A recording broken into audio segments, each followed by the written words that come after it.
कविता अपने माता पिता की बहुत लाडली थी। 3 बड़े भाइयों की बहन थी। कोई भी चीज मांगने पर उसी वक्त सामने हाजिर हो जाती। पूरे घर में रौब था उसका। पूरे परिवार और नौकरों पर राजकुमारी की तरह हुक्म चलाती थी कविता। स्कूलों में भी पूरा रौब था उसका। बड़े घर की लाडली जो थी वह।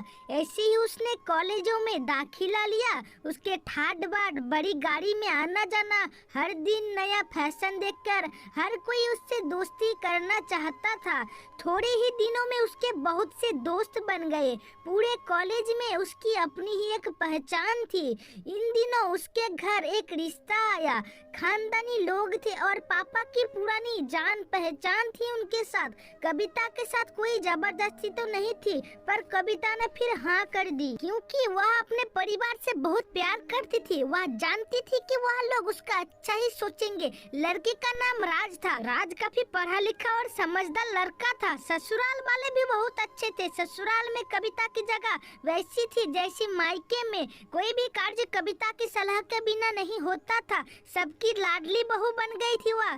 फिर उसके घर एक बेटे का जन्म हुआ जिसका नाम राहुल था। राहुल कविता को जान से प्यारा था। पोता पाकर ससुराल वाले तो फूल नहीं समाते थे। कविता कभी कभी सोचती थी कि उसकी किस्मत कितनी अच्छी है। उसका हर अपना उससे कितना प्यार करता है। चाहे जीवन में कैसा भी समय आए, मेरे अपने हमेशा मेरे साथ है। मैं कभी अकेली नहीं हो सकती। कितनी खुशकिस्मत हूँ मैं। पर शायद कविता की खुशियों को उसकी अपनी ही नजर लग गई थी। एक दिन वह मायके जाने की जिद कर बैठी। राज को बहुत काम था, लेकिन वह फिर भी उससे ले गया और रास्ते में उनकी गाड़ी अन्य गाड़ी से टकरा गई। कविता, राज और राहुल बहुत बुरी तरह से जख्म हो गए। काफी दिनों के इलाज के बाद राज और राहुल तो ठीक हो गए, लेकिन कविता पूरी तरह ठीक न हो सकी। सर पर चोट लगने के कारण वह अपनी आंखों की रोशनी खो बैठी। अब कविता की किस्मत जैसे उल्टे पांव चलने लगी। मायके वाले कुछ दिन तक तो उससे मिलने आते रहे, फिर कभी कभार फोन ही करके पूछ लेती कि अब कैसी हो। धीरे धीरे यह सिलसिला भी कम हो गया। ससुराल वालों की सहानुभूति भी कम होने लगी। घर में किसी को पास बैठने के लिए कहती तो जवाब मिलता, बहुत काम है, अब तुम भी हाथ नहीं बटा सकती। राज भी चिड़चिड़ा हो गया था। बस राहुल ही था उसके साथ, जिसके साथ हंसते खेलते उसका वक्त गुजरता। एक दिन कविता के हाथ से कुछ सामान गिर गया, जिसकी वजह से राहुल को हल्की सी चोट लग गई।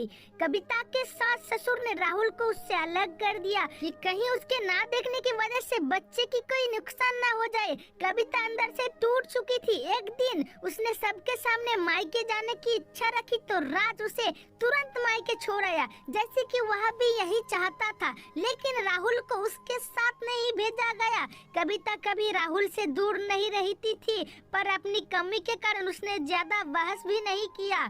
उसने अपने मम्मी पापा और भाई भाभीओं से दिल खोल कर बातें की। उनके छोटे बच्चे भी बुआ के साथ घुल मिल गए थे। रात को सोने के वक्त उसके हाथ से लगकर एक कीमती फूलदान टूट गया। छोटी भाभी ने बहुत हंगामा मचाया। कविता के माता पिता रोज रोज झमेले से तंग आ गए थे। उन्होंने राज को खुद से फोन कर दिया।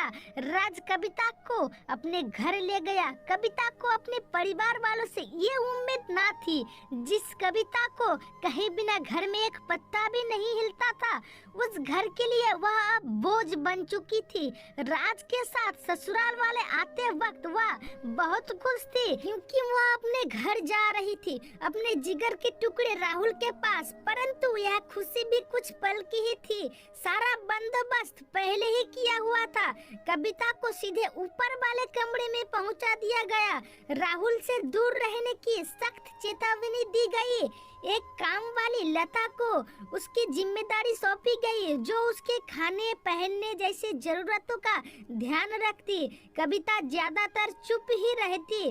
कभी कभी काम वाली लता से थोड़ा बतिया लेती और उसके जरिए राहुल का पता चल जाता। सबकी लाडली बेटी और बहू सबके लिए लाडली से बोझ बन चुकी थी। तो दोस्तों, आपको ये स्टोरी कैसा लगा, लाइक करके और कमेंट करके जरूर बताना। और ऐसे ही स्टोरी आगे सुनने के लिए इस चैनल को सब्सक्राइब जरूर करना।